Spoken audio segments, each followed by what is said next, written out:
Buenas tardes, muchas gracias, senadores, gracias, senadora Angélica, gracias, senador Roberto Gil Suárez, senadora Angélica La Peña, y pues a ustedes que están aquí, a las víctimas que nos acompañan y que hemos trabajado junto con otras organizaciones y expertos en esta propuesta de reforma a la Ley General de Víctimas.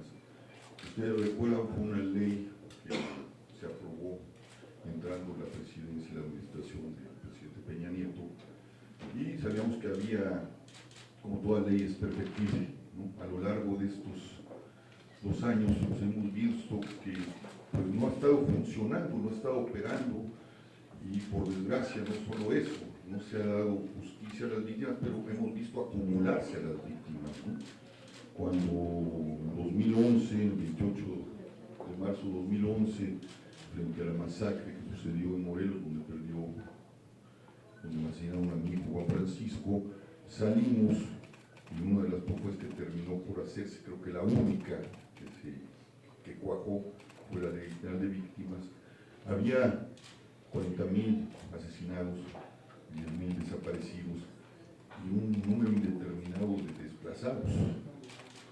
Ahora, estamos en 2016, tenemos 200,000 asesinados, más de 30,000 desaparecidos, son cifras oficiales, pero conforme nos enfrentamos a las fosas, pues vemos que esto es mucho más grande de lo que imaginamos.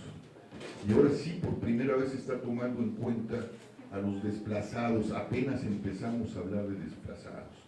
En números que me acaban de dar oficiales, estamos hablando de 250,000, yo creo que son casi 1,000,000, porque hay muchas cifras que no están catalogadas, ¿no? Y muy poca atención, el dinero que se destinó para la reparación simplemente no funcionó, se quedó ahí atorado, había que reformarlo, los comisionados no están atendiendo como se debiera a las víctimas, y tenemos muy poca justicia y mucho más dolor, mucho más víctimas.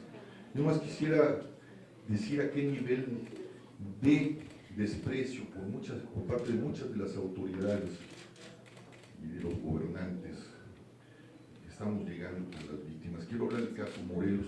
He estado insistiendo y nadie parece tomarlo en cuenta a nivel de la importancia y del horror. Nos habían dicho que las fosas clandestinas eran del crimen organizado. Nosotros descubrimos hace unos meses que también las fiscalías tienen. La Fiscalía de Morelos,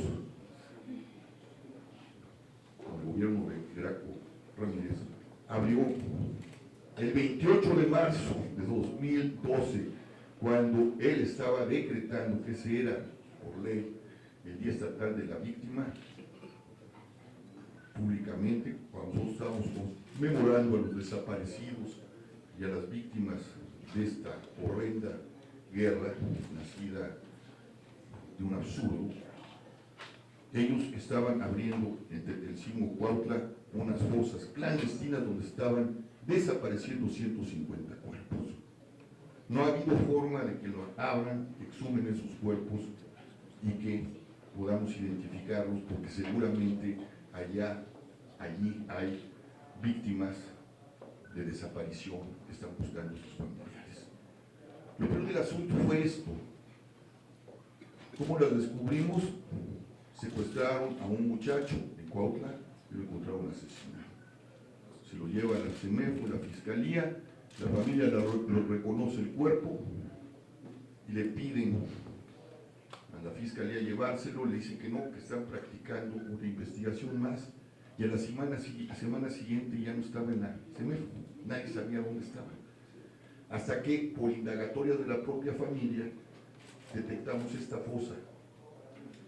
Sacaron con trascabos sin ningún procedimiento, porque la fosa tiene 6 metros por 4 de ancho y largo, por 6 de profundidad, donde hay 150 cuerpos entrados como basura. ¿Sí? Y el cuerpo del muchacho identificado estaba hasta abajo de eso, y lo sacaron con trascabos. Bueno, ese nivel es, y no estamos haciendo nada. ¿Cuántas fosas hay en Morelos? Estamos hablando del segundo estado más pequeño de la República. amparadas por las fiscalías y por el gobierno existen? ¿Cuántas a nivel nacional? No tenemos no sabemos ni cuántas, en el fondo, los nombres de las personas que han sido asesinadas o están desaparecidas. La plataforma que debió haber hecho la Comisión de Atención a Víctimas o debería estar haciendo, no existe. Hay un desprecio absoluto. No están entendiendo el tamaño de la emergencia nacional y la tragedia humanitaria que estamos viviendo. Esta ley trata de paliar esto, pero no va a ser posible si no hay una voluntad política de entender y de poner todos los recursos para la identificación, para la búsqueda de desaparecidos, para el esclarecimiento de la verdad y para hacer justicia por parte de las autoridades. Porque por lo que vemos, y estas cosas lo vuelven a poner en evidencia, es que nos están diciendo que están buscando a los desaparecidos. Pues no es cierto, los están ayudando a desaparecer más. Entonces el tema es grave. La ley es muy buena, era muy buena. Esta es mejor. El problema es si se va a aplicar.